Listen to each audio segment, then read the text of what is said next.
Hi, it's Rob Hartnett. Welcome, Possibility Seekers, to the Art of the Possible podcast. God, I'm so excited. We're having the amazing Mr. Positivity himself, Peter Thurin. How are you, Peter?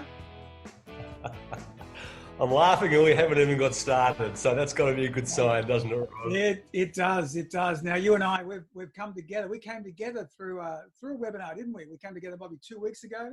I think we came across each other.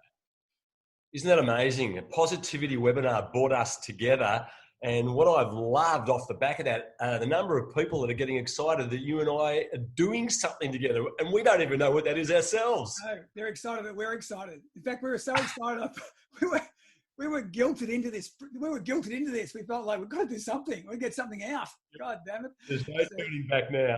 Yeah, that's it.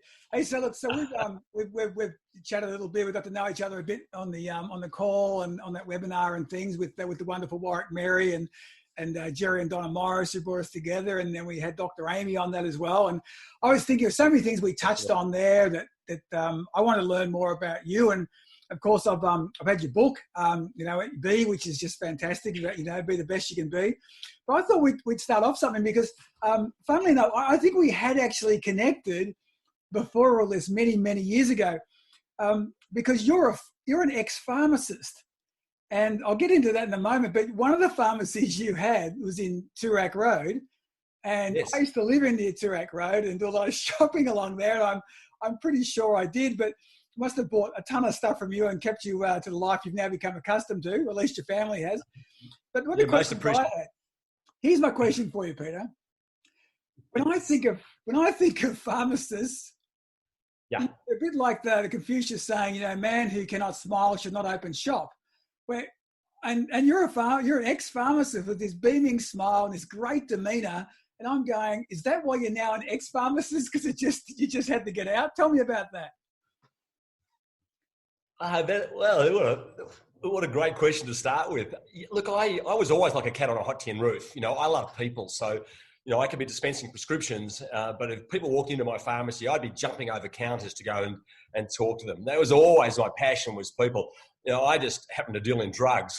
But I was pretty, it was, one for them, two for me. That was sort of kind of kept me up and bouncy. And, man, I loved what I did. I mean, essentially for 20 years, I sold jelly beans and razor blades, but I had the most fun that you could possibly have inside the four walls of a retail store. I'm sure we had way more fun in our pharmacy than we were supposed to have. Yeah, I love that. Now, you're going to tell me something. This is a burning question for me. I think a lot of people want to know this question. Why does the pharmacist always have to have that higher level, to have that air of superiority? I'd love an office like that. What's the point of that? Well, you've just answered it, really, because we are more important than anyone else, and we get great joy in looking down on people. And really, I just carried that forward as a conference speaker around the world. I said, I'm happy to speak in any environment as long as you give me a stage so I can look down on people. Yeah, it's what I've always done. I've always done it, mate. Yeah, it's great. And so you've now apparently on your rider and your contract, it's got this at least minimum of this amount to be hired, just like a pharmacist and anybody else. So I feel at home. Correct. Yeah, correct. It takes me back to the good old days, and it makes me feel comfortable. It's when I perform at my best, when I'm actually looking down on other people. Now, all jokes aside, you made a great comment to me. We were talking offline earlier, and you made this comment about the best thing I did when I had my pharmacies was when I opened the door. And take me through that, because you're in retail and retail's doing it tough, but you opened the door and you turned that store on, and you and I are big believers in that. But take me through what you meant by that when you said the best thing I can do is open the door. Well, look, really, I was being a bit flippant, but I was being serious at the same time. People ask me, I ran small boutique pharmacies taking on the big brands, and I try to come up with some pearl of wisdom as to what made us so special and why we were so successful. And really, it's nothing major. It's just an accumulation of lots of little things that we were doing that other people weren't prepared to do. I say tongue in cheek, and I say, apart from the fact that clearly I was the best in the world, right, and it's supposed to be a laugh from people. And then I say, well, the best in the world at one thing and one thing only, or as good as anyone I've ever seen. And that is unlocking the door in the morning. That was my greatest skill set, was unlocking the door and throwing those doors open, and then watching my team of people bring my business to life. Right. I mean, we all had a role to play, Rob, and I was captain of the cheer squad. You know, I was there to high five and chest bump in the days when you were allowed to high five and chest bump people. Right. Today, you have a massive sexual harassment charge, of course, but Yeah. you know, we brought the enabling people to feel good about what they were doing to life. And my biggest role was working with my young team of people to create an environment that brought the best out in my people. It was as simple as that. So when other people were having meetings on and putting pie charts up and, you know, graphs and all these crazy things and talking about flow charts and budgets, we were working on creating environments that brought the best out in my people. And that was something that we were all stakeholders in. And amazing things happen when you genuinely take care of your people. When you genuinely, I'm not talking about as ad hoc or just isolated, I'm talking as an all the time thing.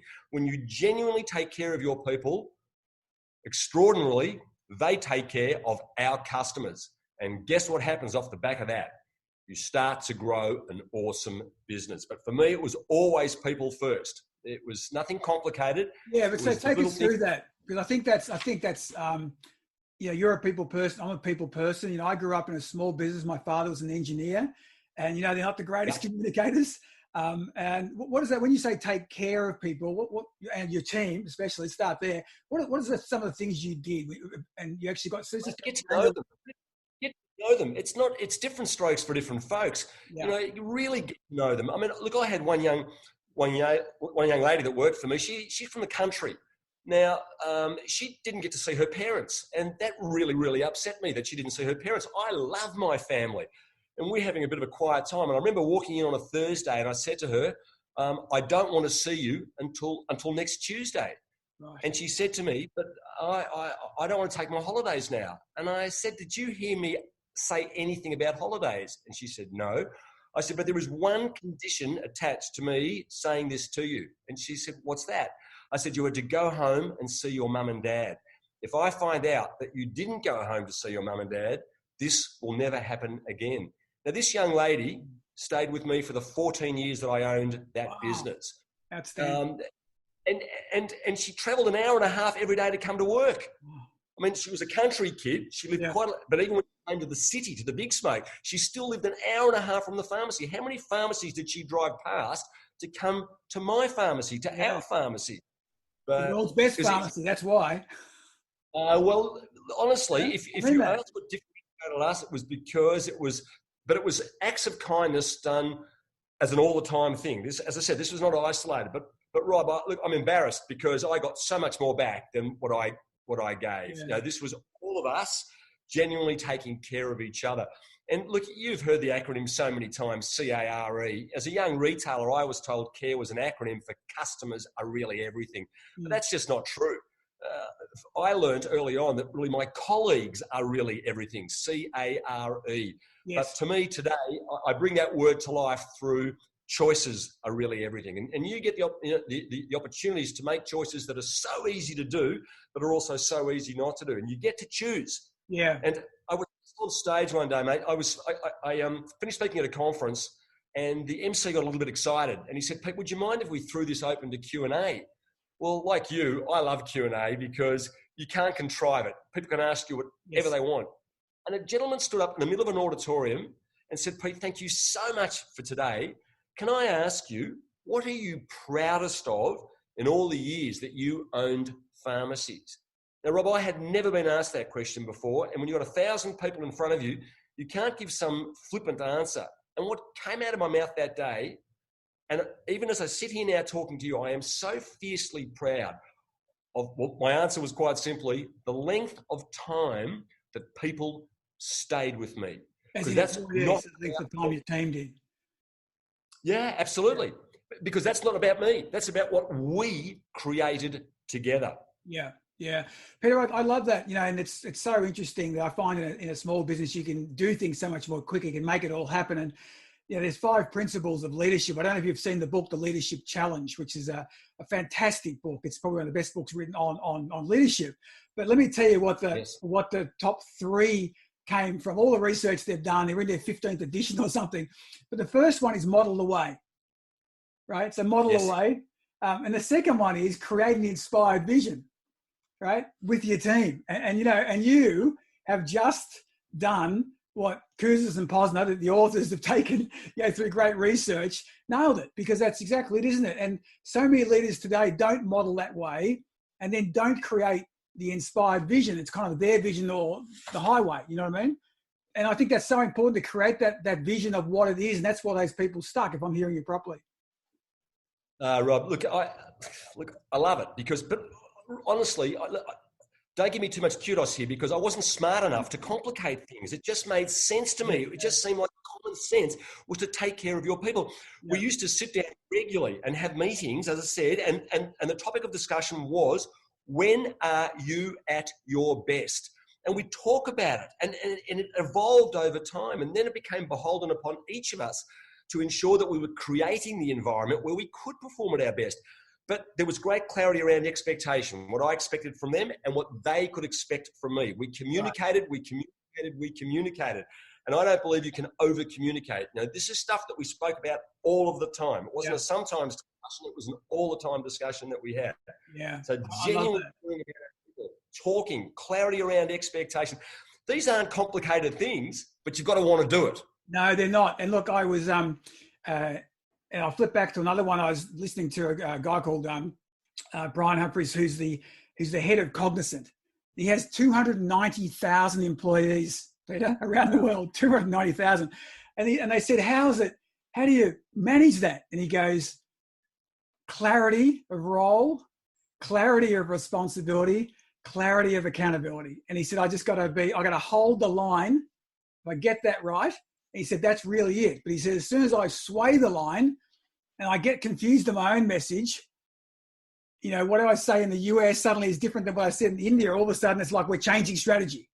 And, and he said, but just what you just said then, even it's scaling up to here, it's the same thing. The simple things, we overcomplicate so much, don't we? We overcomplicate it because we think we're getting bigger, and we don't need to overcomplicate it.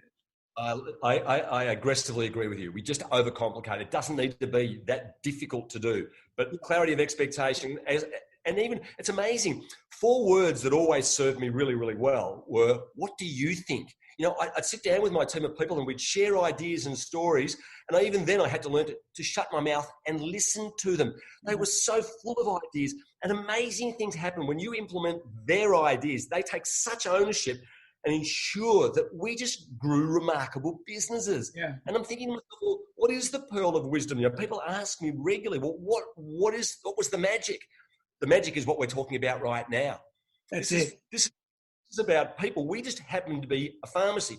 As I said before, selling jelly beans and razor blades. But it doesn't matter what the industry is. You and I coming together, what we do going forward, we have to be clear as to, I want to know from you, what gives you your greatest joy? Because that's what I want you to be doing. Because it takes a lot less energy to do what you love doing than, somebody said to me, well, Pete, can you manufacture light globes? Well, I possibly could, but it's going to destroy me because it's not what I want to do. Yeah. So for me, it was always jumping over counters and taking care of people. It's fantastic, isn't it? And that's, and when you have that kind of people side, you've got to do it. Otherwise, it just drives you nuts if you don't. But you've got to respect that others love doing that as well. And it's about getting the right team members in the right roles, isn't it? To making sure you're kind of respecting them. No, look, I love what you're saying, Rob. And it's not about being, this big type A personality, a big extroverted personality. That's just nonsense. People, we do these personality, things that we do in the corporate world today. And I'm thinking, people, I'm an introvert. That's why I can't do that. What nonsense. Yeah. I worked with introverts and extroverts. But if you're really clear and you're cheering them along, this is, that old going out of your way and finding people having a go at doing the right thing, even if they're not doing it exactly right, but cheering for them. It's amazing what people will do because they want to do it. Yeah. What was really interesting, I used to have conversations with friends of mine that my young team of people would, if somebody was away sick, they would fight over each other to do the extra hours. Whereas I had friends of mine that could get people for love or money to work anything extra. Yeah. This is not about, as I said before, what we created together. Yeah. Not complicated. It's intentional, Peter. I think that's the big thing, is that what you did was intentional. You're intentional about understanding your people. You're intentional about creating an environment that was unbelievable for your people and and in turn your customers, because that's where it comes from. But so many people I see aren't intentional about it. They kind of might listen to it, but they're not really intentional. I might have a one-on-one with you, but I've kind of made up my mind about you anyway. And I'm really thinking about when I'm getting on the golf course, but I just know I should have a one-on-one. You've got to be intentional. You've got to be passionate about it. And then, really want to make that happen and have that connection happen. And that's why you have those people respond. One thing you said to me again offline, you mentioned to me, a positive Peter Thurin is better than a negative one. And can you share a little more about what you meant? Because clearly you'd met both Peters, right? So what did you mean by a positive one is better than a negative one? I just know that I'm more productive, more effective, more efficient, more able to add value to people around me, when I've got that positive mindset. When you get down on yourself, you tend not to, woe is me, and you tend not to do. And you've heard me throw at you one of my favorite quotes is that, a positive attitude won't solve all your problems, but it will annoy enough people to make it worth the effort. Yeah. And I love Herm Albright. I love that quote. And we're not here to annoy anybody, but I do know when you walk into a room, it's like a little kid walking in a room. Kiddies who have a smile on their face. You just warm to them and gravitate to them, don't you? Well, I think I agree. I choose my attitude, and if I'm not feeling great about myself, then stop at the door, stick the headphones on, listen to my favorite piece of music, sing at the top of my voice, and try and be miserable at the same time. You just can't do it. So you've just got to find a way. It's intentional, and I think that's great. I mean, I think you also listened to one of my podcasts I done earlier with Hannah McDougall, the elite cyclist. And what amazed me with Hannah was just how much intentionality she puts into being positive. Like it just doesn't happen, does it? Like you said, hard to put the headphones on and sing. Mate, you've introduced me to the word intentional. I find myself using that word off the back of Rob Hutton, and I do give you credit most of the time, unless it makes me look better than you. Then I take all the credit. But I love it. It actually really forces me to think about. I've got to be purposeful, meaningful. I have to be intentional, and I love that. That's very, very powerful to me. Yeah, I think I've always believed in the positive and being optimistic to a certain extent, or strategically optimistic, I call it. But being positive, and I think the litmus test for me was a few years ago. I was in the US, and I got to hear a lady speak over there. I don't know if you've heard of Peter. It's Carrie Lorenz, and Carrie Lorenz was the first female Top Gun pilot. So she flew the Tomcats like Tom Cruise. And she was the first female to break through. My God, how many glass ceilings, barriers, the whole thing. And she took us through how she did it. And she was literally asked about positive thinking and was it all kind of, airy-fairy. And she said, positive thinking, it's not going to guarantee the result, but it'll give you so many better outcomes and you can think more clearly than negative thinking will do. And I thought it's a really clear one because there are people who have to make split-second decisions, even landing that thing. I mean, on an aircraft carrier, she said, you have to make a split decision. Whether you're going to go, you know what, am I going to bend this and rip the undercarriage off or should I abort and come around again? And she goes, but you had to have the waves, all that stuff. She said, but a positive attitude, and they were drilled into them in Top Gun Academy, at Top Gun School, that whole intentionality about having a positive mindset because you have a lot of things thrown at you that you could easily cave into. And I thought that was like, I'm doing it. Incredibly powerful. I mean, I start every day.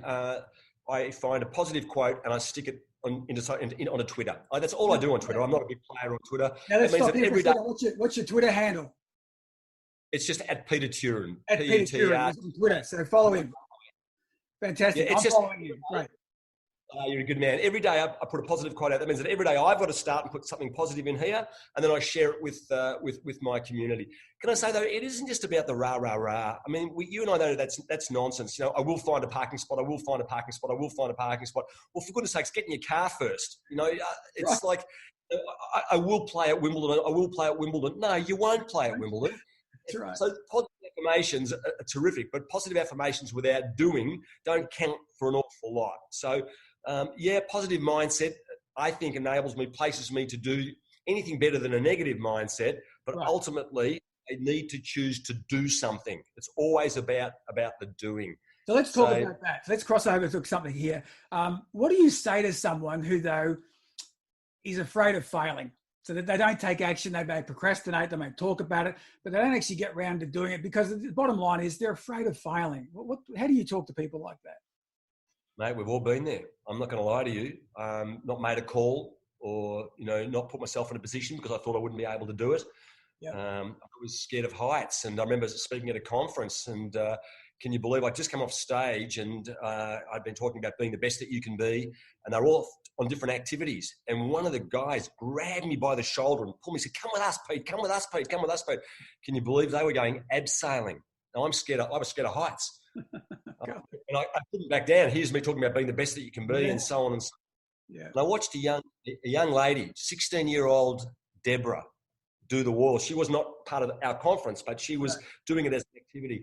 And I watched her climb this wall and I said, Deb, can I ask you a question? She said, yes, what? I said, how did you do it? How did you do it? Yeah. And she looked at me, I had my name on my chest and she said, Peter, I just wanted to get to the top. Yeah. Yeah. This 16-year-old young lady giving me a gift. She's just given me a life lesson. I just wanted to get to the top. Yes. Rob, I'm not going to say that I'm the expert here on people that are scared of failing because I think that what we need to do is reframe the word fail. Yeah. I think that one person's definition of failure is not somebody else's. One of my favourite tennis players, and he's one of my favourite tennis players because he has a single-handed backhand, and I'm old-fashioned, and I love the Roger Federer. One of my boyhood idols was Rod Laver, single-handed backhand. But the Swiss tennis player, Stan Wawrinka, has a big tattoo on his forearm. If you've ever read the tattoo on Stan Wawrinka's forearm, it says, ever tried, ever failed, no matter. Try again, fail better. So it's about that. Your friend John Maxwell wrote a book, I think, called Failing Forward. Yeah. And it's sometimes, we're scared of failing because we're scared, what if I don't succeed? The better question is, what if I do? What if I do? I shared with you that in the good old days of the big martial arts team building stuff that we did all around the world, people coming up on stage and breaking wooden boards. And the number of people that would say to me that they wouldn't stand up and do it because they were scared of failing. Pete, what if I fail? And once I said to them, what if you succeed? What happens if you blow this piece of timber to smithereens? How would that make you feel? And massively, it just changed their attitude to the whole thing. Yeah. But very often we look at something, as a negative because we haven't achieved that which we wanted to achieve, but we don't know at the time whether it really is a positive or a negative. I've come from a failed partnership in pharmacy. My first foray into business was a failure.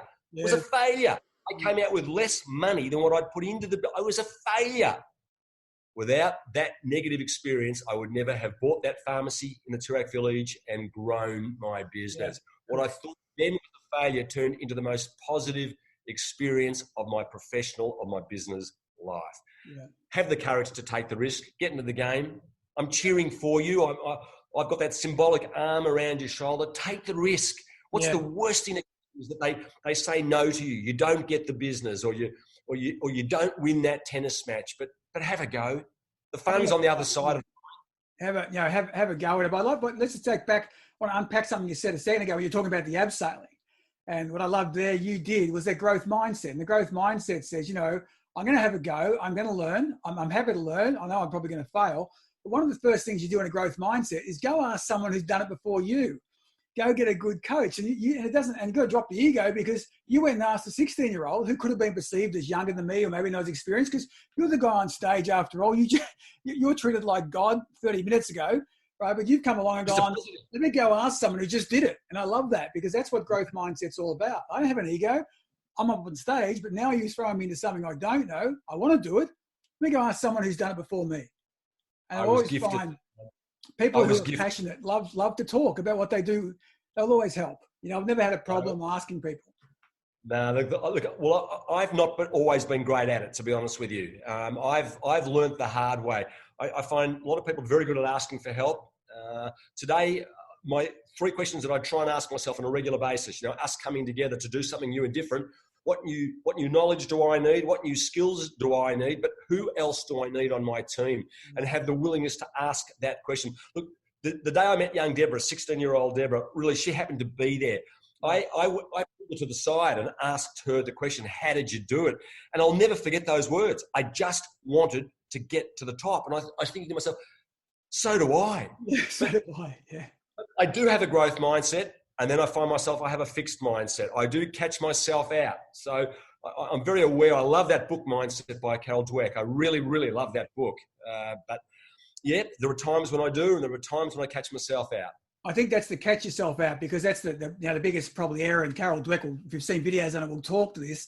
Is this people think people are either growth mindset, fixed mindset. Well, you're not, and you can be fixed, you can be mixed, and you can be, growth. And we wane between them. I mean, I was very fixed mindset about my ability to go cycling, Peter, after I got hit by a car. I can tell you I was very fixed mindset that it was not possible for me to do a whole bunch of stuff. But I caught myself, and I think I love that point you made, was you catch yourself and you go, you know what? Are you kind of really growth or fixed about that, big fella? Because you're talking pretty fixed. And then it's mixed. Like I'm growth mindset under these circumstances, which is actually really important if you're a leader trying to coach people. Let's go. I love this. The simplicity, Peter, what you say is great.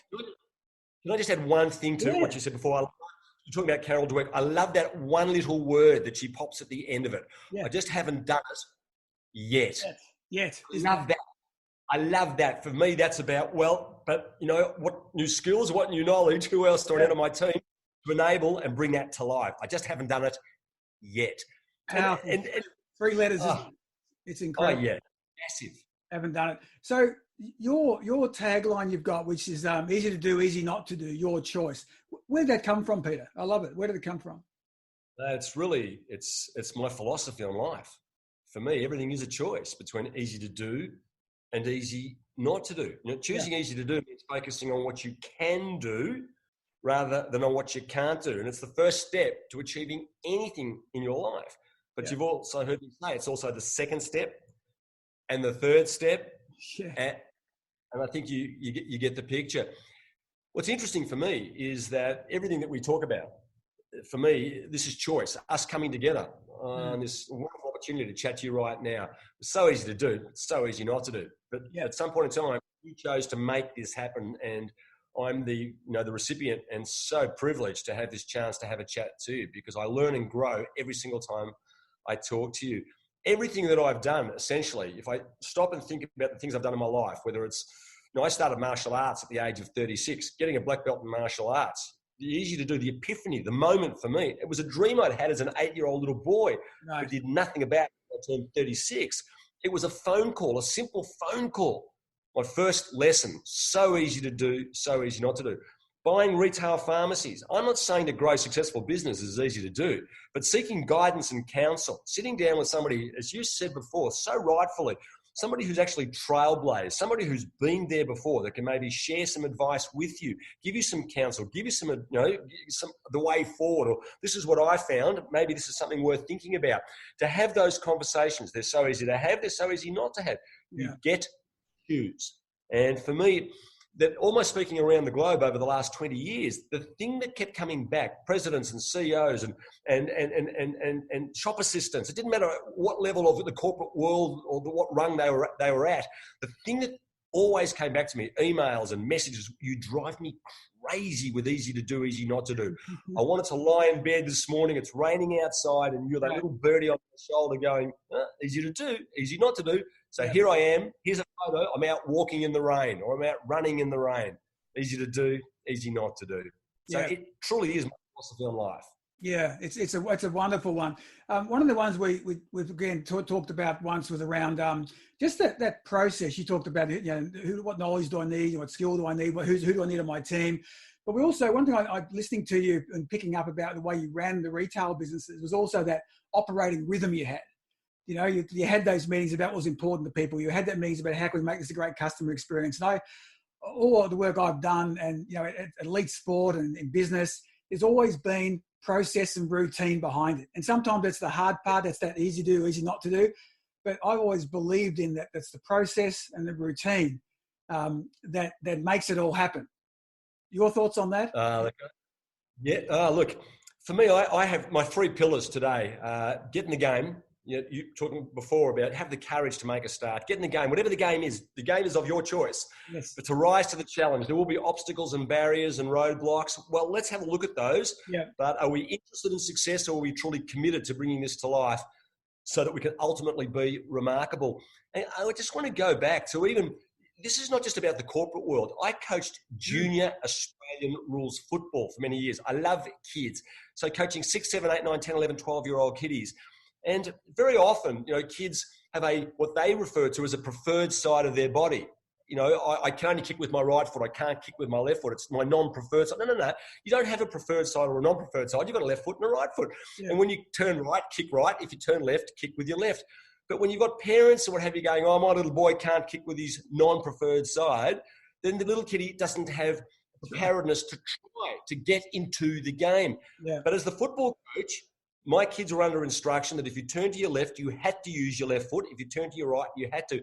And even if they had a fresh air shot and missed the football altogether and parents would be groaning, I'd be the person from the boundary line yelling out, Johnny, that was awesome, an awesome attempt having a go on your left foot. And so he would do it again. The parents are now cheering for their little kids. Yep. It's always about the doing. So today, even I hope that makes some sort of sense, because in the corporate world, I talk about getting into the game. The game there was being able to use both sides, skills on both sides of your body. Rise to the challenge. There'll be times when you do it and times when you don't do it. But it's only by doing it and doing it and doing it, are you interested or are you committed? I talk about it in the corporate world. Yeah. No different at junior football. To ultimately be remarkable, how do we measure success?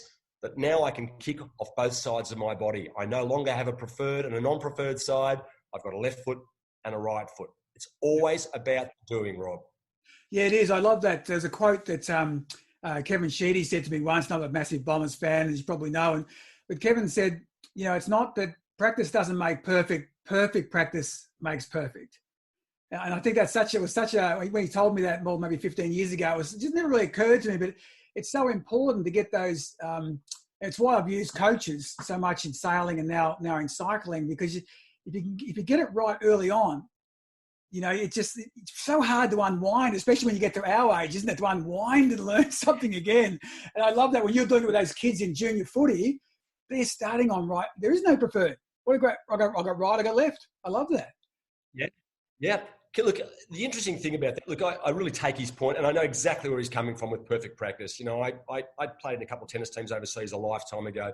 And if you're coaching kids to play, get the technique right from the beginning. If you're going to hit a backhand volley, hit the ball out in front. If you're hitting the ball from behind your body, it's much more difficult as we get older to undo poor technique than it is to teach the correct technique from the very beginning. But I would hate people to confuse perfect practice. And this is a really important point for me, Rob, and I do harp a little bit on this. I would hate people to confuse that with waiting for everything to be perfect before getting into the game. Okay? Yeah. Because perfection is the enemy of action. It's kind of the opposite of action, isn't it, sometimes? Perfection can stop action happening. Correct. And so I don't want that message to be confused. Yes. We get it. What they're saying is when you go to practice, let's do it right. Okay, let's get right from the outset so that we can build on that as a foundation. Even having a black belt in martial arts, I can tell you, I thought once upon a time that was the pinnacle. No, not at all. What that actually means is that I've got good foundation now in which to grow. Because I can hit a tennis ball against a wall doesn't mean I'm ready to play Rafa or Roger at Wimbledon. It means that I've got the foundations on which to grow. But let's get the technique right. But don't wait for everything to be perfect before having the courage to get into that game. Well, I think also you don't, just because you know what the perfect technique is, Peter, doesn't mean you actually can do it. And I'll give you an example. I was doing a hill climb on my bike, but with my coach.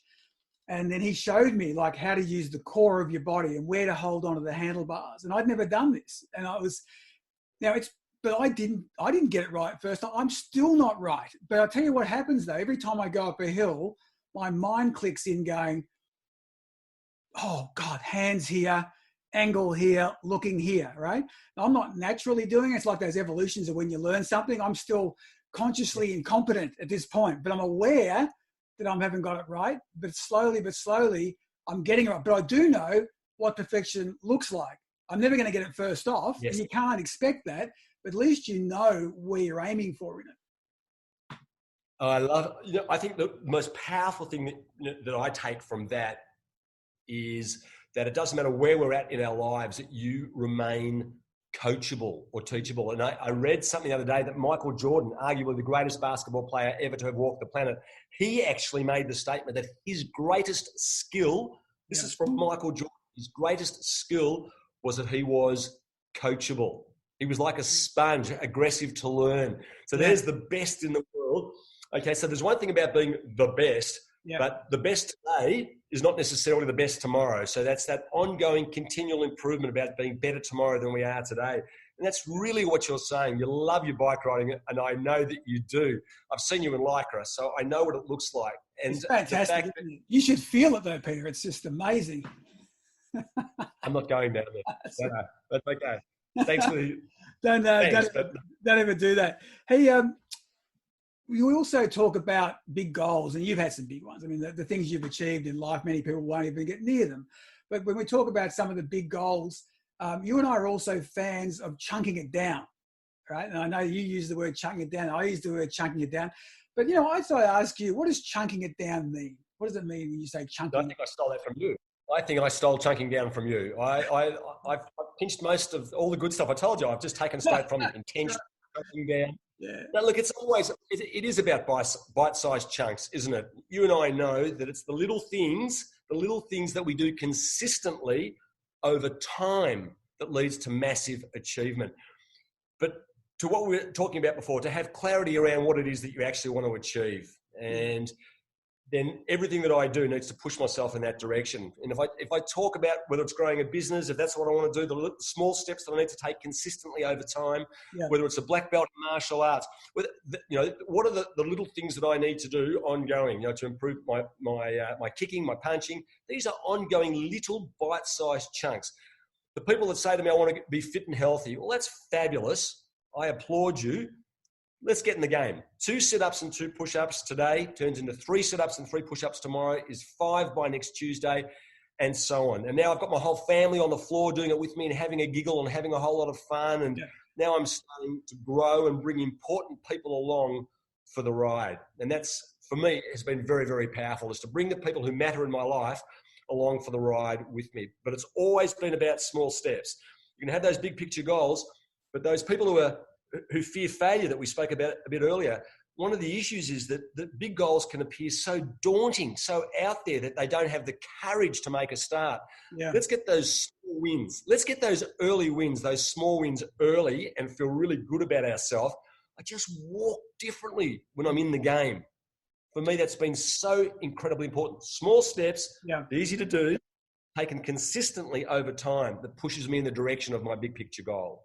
And I think, Peter, we're having this podcast has been done during, COVID-19, which is a tough time for everybody. And I think that chunking it down, especially in this environment, when long-term, it's really hard to kind of think about that. I mean, we're really going, week by week, sometimes day by day, week by week, month by month. It's hard to work out where we're going to be 6, 12, 18 months time.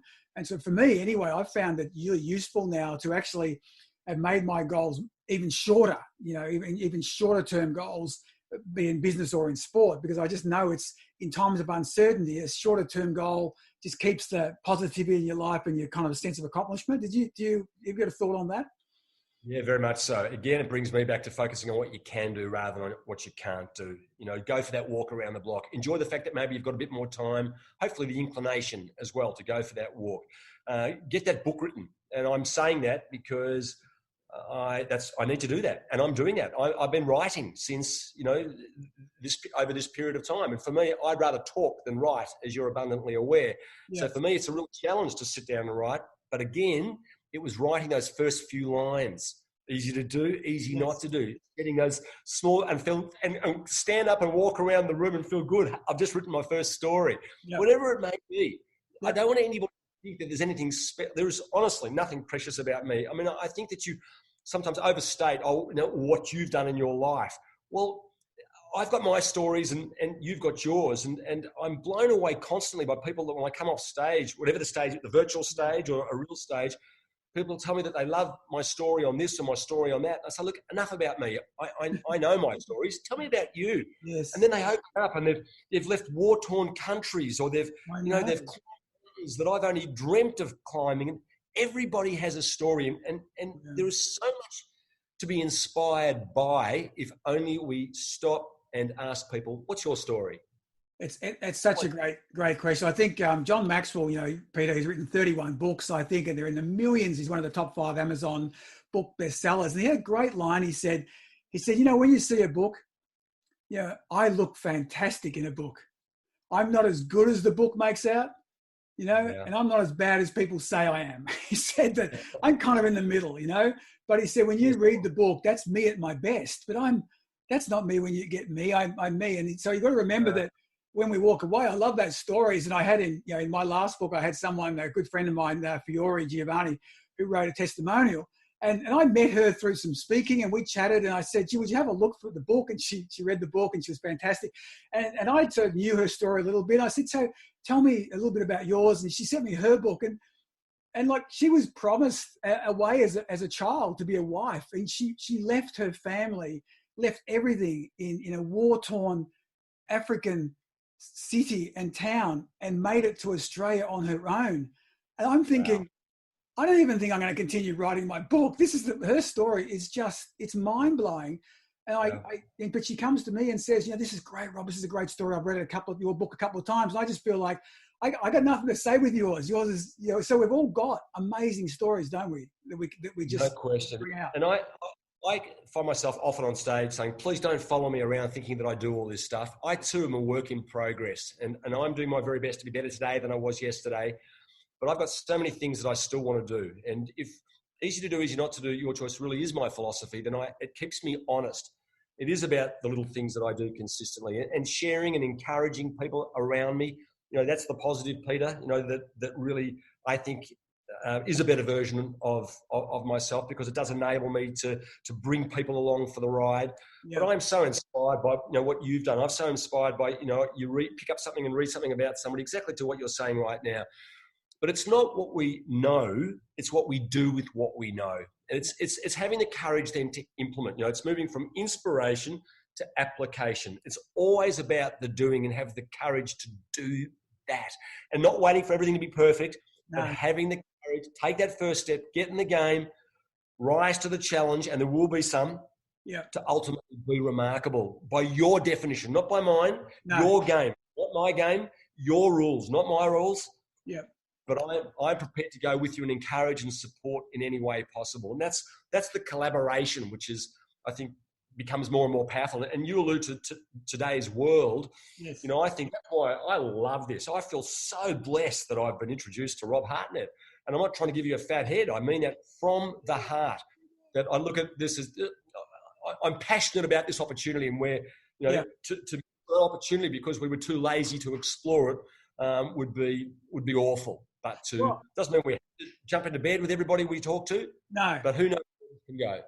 But I think, Peter, if you think about what we did when Jerry Morris contacted you and I individually, I said yes. I said yes because one, I've done a lot of private webinars. For me, I'd done a lot of private webinars and private Zoom calls with clients, but I hadn't done a lot of public ones, and I hadn't set one up. And so for me, but I said yes, because what a unique opportunity I didn't even know you, but I looked at, to be with Peter Thurin, who I read your bio, and it's unbelievable.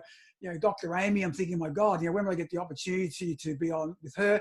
And of course, the unbelievable Warwick Merry, who has been doing online and is such a great host in the online environment. Now, Warwick's good in live, I knew that, but I was blessed to reach out to him, and he and I spent a bit of time taking me through, like, how you do these, you're looking at the Zoom background. How do you do that? How do you create that? The look and feel. And as you know, my boys are in media and film, and so it's a little easy for me to get the kit. That didn't mean I knew what I was doing with it, but to have them, and we've been on this journey. I mean, we have collapsed time, Peter, like you and I would agree, what we've done in our knowledge of Zoom media, Microsoft Teams, podcast over Zoom, recording, audio devices. I know more. I can set up. Is your office like a TV studio? Because mine is, Peter. It's incredible. It wasn't like this 2 weeks ago. It was not like this. But we have collapsed time during COVID-19 because you and I said yes to something we didn't really know the outcome, and we put ourselves out to a global audience. I'll ask you a question right now. I'm going to shut up in a second. When you're on that webinar and all the chat came through from India, from Pakistan, from Italy, from Canada, from the US. Did you get? I almost had to take a bathroom break. I thought this was just going to be like South Australia. Did you? No, look, you make me laugh. I love what you say. The beautiful thing is that both of us we're still like kids in a toy shop. You know, we still get excited, and I think that's really wonderful that we've done whatever we've done up to this point in our lives. But I think both of us recognise there is so much still to be done, and we've been given this gift of time. You know, look, my heart goes out to so many people during this time, you know, because for me, I love my family more than life. I just want them to be safe and well. So we get it. But if we have a look at, you know, and really focus on what we can do rather than what we can't do. You know, we can't go to the movies. We can't go to restaurants. We can't hug and kiss people who we love and who we care about. We can't go to the gym. So what can I do? And I think that, you know, to adopt that as a mindset, then this will be seen as a gift in time, and to look at it as a game to be played as opposed to a challenge. You know, just the way that we frame it in our, you know, in our minds, I think makes an enormous difference. And I just love the boyish attitude. I really do. I love it, and I feed off it too. And like you, coming together, you know, Jerry and Donna bringing us all together and working with yourself and Amy and of course with Warwick was just it was like a gift. It was like a gift. But we've not scratched the surface of where we're going or what it is that we want to do, I'm sure. No, I think we have to realise that, you know, for the people who are listening to the podcast, that, you know, life is not all rosy for all the people you just spoke about. I mean, all of us, you, me, you know, speakers around the world. I mean, even we talk about the great John Maxwell, one of the world's greatest speakers. He has no bookings going forward, right? So, and that is as all of us. We're all in that. We all had engagements, live speaking engagements overseas, locally, workshops, all sorts of stuff. Man, it just got cut. You know, and John actually was in a webinar and he held his diary up and he said, well, this is my 2020. I'm going to be honest, I felt kind of okay about that. I thought, oh, God, really, John? And I thought, you know, and for him, I'll be honest with you, there was actually he said, I'm okay, they'll be rescheduled. He said, there's only one that I'm really, really upset about.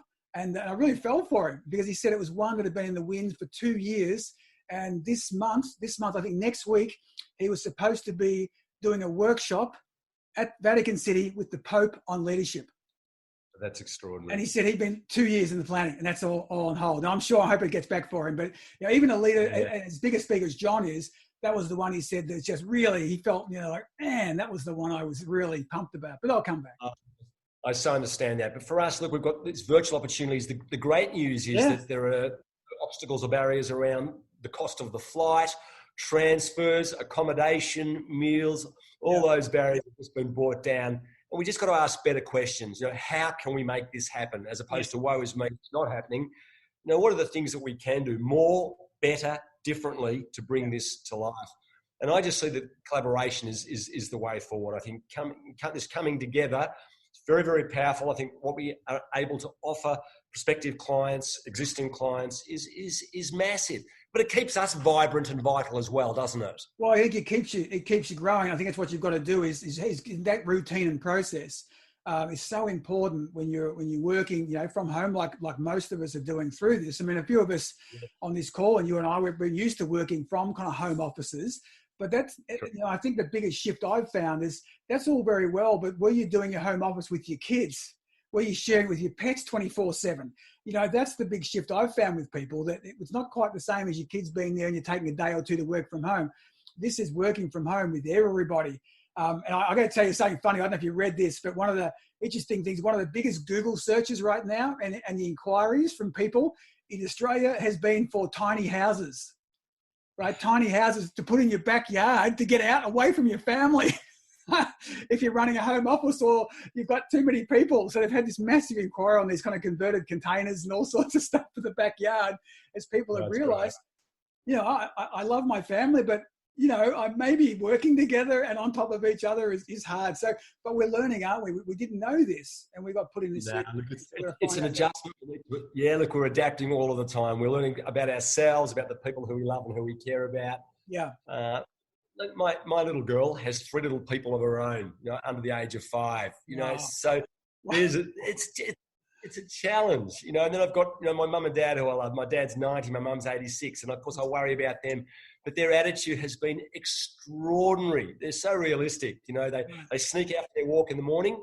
early, no one's around, and they come home, and so there's so much inspiration around us, and we've just got to bring the best of ourselves, at every juncture. What do we want people to see?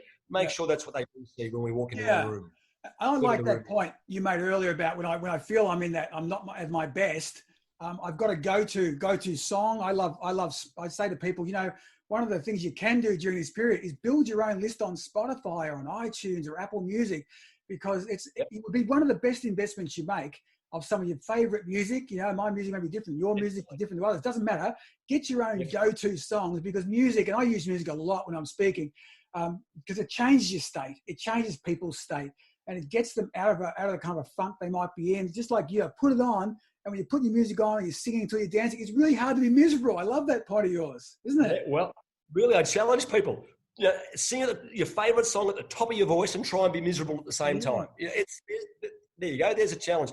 And I was doing that even before we came onto this podcast. I was listening to music, just really in a really, really good place. My music, as you say, not necessarily your music, but it makes me feel, even when I'm introduced to go on stage, it's just, you've only got that 20 seconds, but it's always that little piece of music that makes me feel good.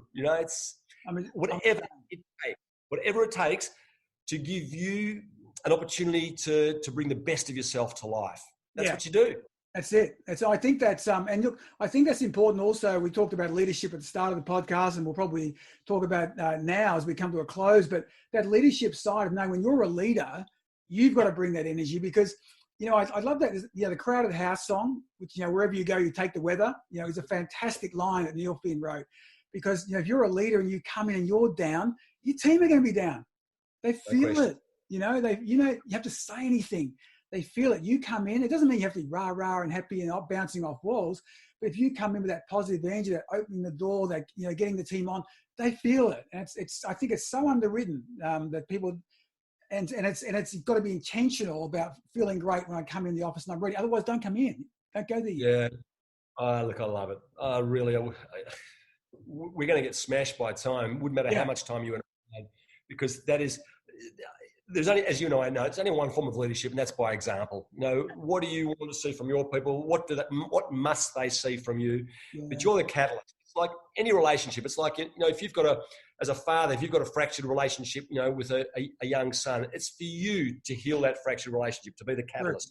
Right. As a leader, you're you're the person that is that source of inspiration. And no, it's got nothing to do with rah-rah. It's all the things we spoke about earlier around clarity, around genuinely caring about your people, about doing what you can. And right now, with people working in different parts of the globe, does it probably even more now than ever before to genuinely show how much you care about your people and how you are thinking about your people. Yeah. Because your people matter, and they need to know that they do matter. They do, and I think that's a great point. I think one of the things as we use this technology like we're using today, I'm hoping that it makes the world flatter. Like it's not round anymore; it's flatter. We can cross borders, cross territories, and all, because we're all in it. And that's the one thing about something like this. It's not like isolated to Singapore or Taiwan or to in Africa. It's actually everyone's going through this, and so it's one of the it's not a great thing to go through. I'm all for that, but we are all going through it. And so I genuinely think one of the things I really hope is we come out of this with this just new awareness of empathy and understanding for each other and for people in different circumstances. I really hope that's one thing we learn, amongst other things, after we come out of this. And we will come out of this. That's true, isn't it? Oh, yes, we will. And I agree. I love what you just said. I mean, full stop. That's just that genuine caring and having greater empathy for people, and that, that sometimes, we are privileged and blessed, and it's really making sure that the people around you, that you can bring them along, just pick them up and bring them along as well. And maybe, even some of the charities and some of the organisations that you've wanted to look at, go and look at them. Yeah. If you've got and explore kids, where you can, help kids be, better today than they were yesterday, and get the smiles on people's faces. I don't want to sound superficial on this, because this is a whole different, subject, but, if you can do, you must do. And I think that's pretty much where we come from, isn't it? Small steps, easy to do, easy not to do. Yeah. But I think what's really important for me, and what's come out of this for me, is, I know this is very cliche, but if everything's important, then nothing's important. And what it's really forced me to do is to focus on what matters most to me. You know, and the things that matter most to me, obviously my health and well-being, because if I take care of me, then I'm better placed to take care of the people who I love and who I care about. My family, who I just love, and I realise the fact that I can't hug them and kiss them, just how much and how passionate I am about my family, yes. You know, about being happy and all the things that we've maybe taken a little bit for granted, to really focus on what matters most to me and do my very best to bring those things to life going forward forever. Yeah, I think I like that. It's not going to be a one here we're going to remember. And it's just, I'm absolutely making a ton of changes. I'm sure you are, just to reinforce some things that maybe we got a little bit loose on, a little bit, a little bit lazy on, to really make sure those things come back together. Hey, Peter, it's been fantastic doing this. What's your website? Give me the website. Peter Thurin, PeterThurin.com. PeterThurin.com. Got to check it out because you've just done a new one. So that's cool, isn't it? New branding. New video of you. It's like, I tell you what, he's on fire, ladies and gentlemen. You've got to go and see it. He's looking unbelievably brilliant. In fact, you should just bookmark it and see it every morning. Don't worry about it. And then if you can't get enough of that, do Twitter at like 10:30 in the morning, and you'll be putting LinkedIn. And LinkedIn, yeah. Get to all the socials. We'll be putting this out in the socials anyway. Peter, been fantastic. Loved every moment of it, Rob. Really an absolute joy being here with you. Thank you for having me. Good on you, brother. Okay, see ya. This podcast is a part of the C-Suite Radio Network. For more top business podcasts, visit c-suiteradio.com.